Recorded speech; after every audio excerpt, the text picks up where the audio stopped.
Thank you very much, Mr. Mayor. I'm glad to submit the report. I've divided this year's Historic Environment Report into two sections. In one section, I offer an analysis of why local history is so very popular with residents. No doubt many other reasons will be suggested, but it does seem to me that debate on the issue is an important part of our culture. The other section of the report examines why we think historic buildings, landscapes and landmarks are important in the environment in general, and points out that this view is actually a relatively recent phenomenon.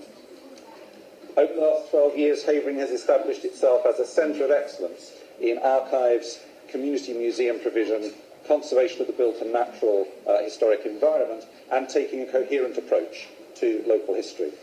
I've focused much of my work on establishing the small but very important team of officers in the Council able to give the advice on archives, planning, building and landscape conservation, which is essential both for community groups and residents to be able to progress local heritage projects, and for funders such as Heritage Lottery Fund and Veolia North Thames Trust to have the confidence to invest in Havering projects.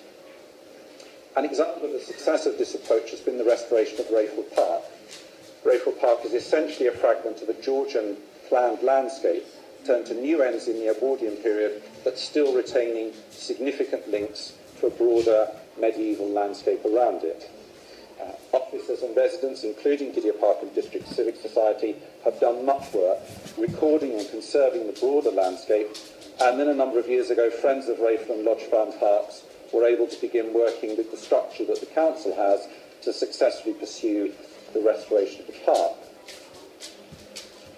But it turns out that my efforts to establish the structure to enable that project and others like it throughout the borough to be progressed were in vain.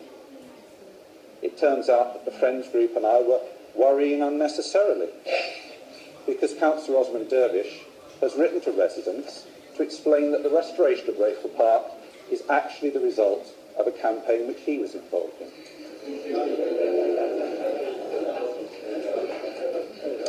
We have no record of Councillor Dervish ever raising any issues related to the restoration of Rayfield Park with us. Perhaps his supposed campaign bears the same relationship to reality as the rain which fell on Councillor Damian White on Remember the Sunday.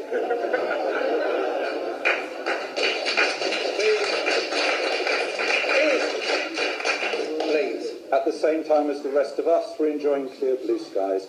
And indeed, true to form, it was no surprise to discover that Councillor Damian White, who surely must be Havering's favourite comedy villain by now, has also written to residents to claim the restoration of Rayfield Park as his own.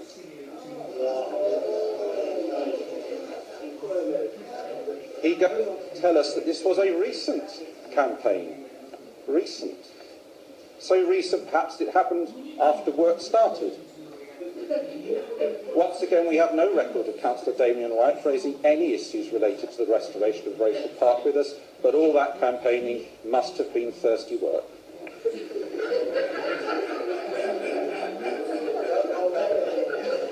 Mr. Mayor, there is a reason why no one has ever heard of Councillor Dervish and Councillor Damian White's campaign, and it is either that they are completely ineffectual or that they are lying.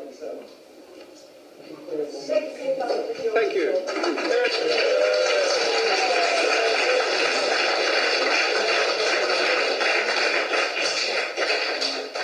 So we now come to